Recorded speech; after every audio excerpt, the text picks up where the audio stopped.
Mata upu iwa, o sauninga o le paseka, o le taitaina o Israelu e le ao. Ua fetalai mai fo Yehova ia Mose i le vao Sinai.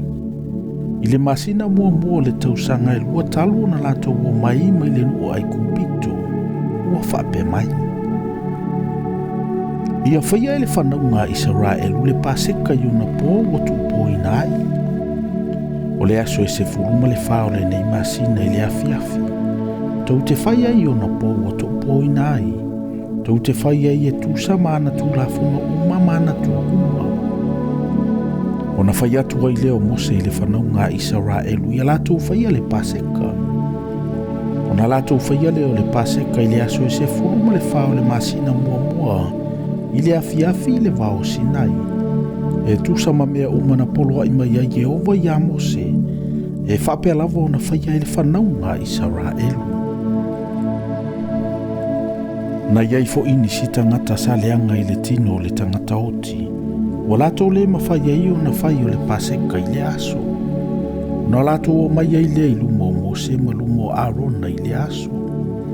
O na whai mai ai leo ia tangata i a te ia.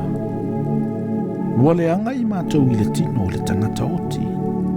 Se ale mea ua tofi ai i mātou, ia mātou le whaia le taulanga ia Yehova i ona po ua topo ina ai, whaatasi ma le whanaunga Israelu.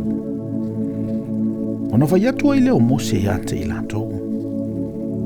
I nā whaatali ia se i o uiloa le mea whetalai mai ai Yehova ia te outou. Ona whetalai mai ai leo Yehova ia Mose, ua whapea mai. Ia e whai atu i le whanaunga Israelu. Ia whape atu. Ai se tasi e ia te outou, po a outou tūpulanga amuli e le angai le tangata oti, po se tangata e mamau i se malanga. E whai pēa e ia le paseka ia Yehova. O le masina e lua i lo naso e tasi le se furuma le whai le afi latou te whai ai. Latou te ai ma areto e le whaafewheteina ma la au ona. Aua nei latou whaato e se mea o i le tae au. Aua fo ini latou ngangau so naivi. E tusa matu la fono uma i le paseka i a latou whaia. Au le tangata o loo mama. Ua le alu fo o ia i se malanga. Aua na whaia le paseka.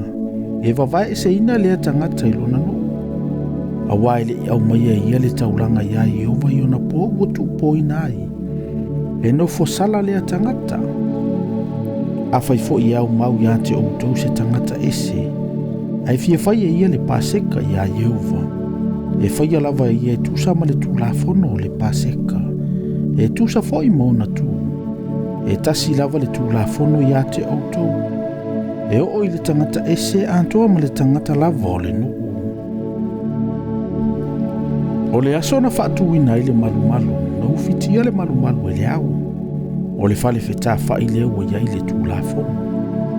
O le afi fo isa i lunga o le malumalu, o le mea ua tino mai peise i o le afi. O i le tae au. Sa whapea lava pea. O le au na ufitia ai ina o au. Ma le mea ua tino mai peise i o le afi ina o po. A sitia foi le au ai lunga o le whale whetā whai. E muli ale o na olea o le malanga le whanaunga Israelu. O le mea fo i enofo ai le ao. O le mea lava lea e tōla wapi ai le whanaunga Israelu.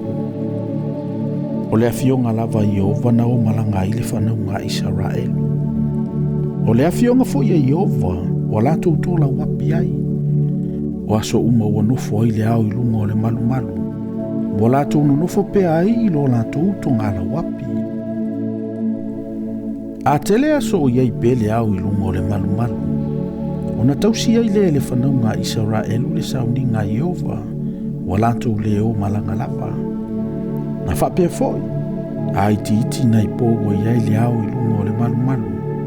O le afionga lava Yehova wa lato utola wapi ai. O le afionga foi e Yehova wa lato o malanga ai. Na whapea foi. Au iai le au e afua mai le afi o i le tae au. Ma ua si tia le ao i le tae au. O na lato ua malanga i lea. Po o le ao, po le po ua si iti ai leao, ona o malanga ai leo I latou. A fai fo I o po e lua, po se masina atoa, po se tausanga o iai pea leao I lunga o le malu. Manofo ai I ona lunga, wana nofo ai pea I le tongala ua pile whanau a Israel. Walantou leo malanga lawa, ai a fai ua si iti ai ona lato o malanga ai lea. O le afionga Yehova o lato tola wapi ai. O le afionga fo ia Yehova o lato o malanga ai. Na lato tausia le sauninga Yehova, e tusa ma le afionga Yehova ia Mose.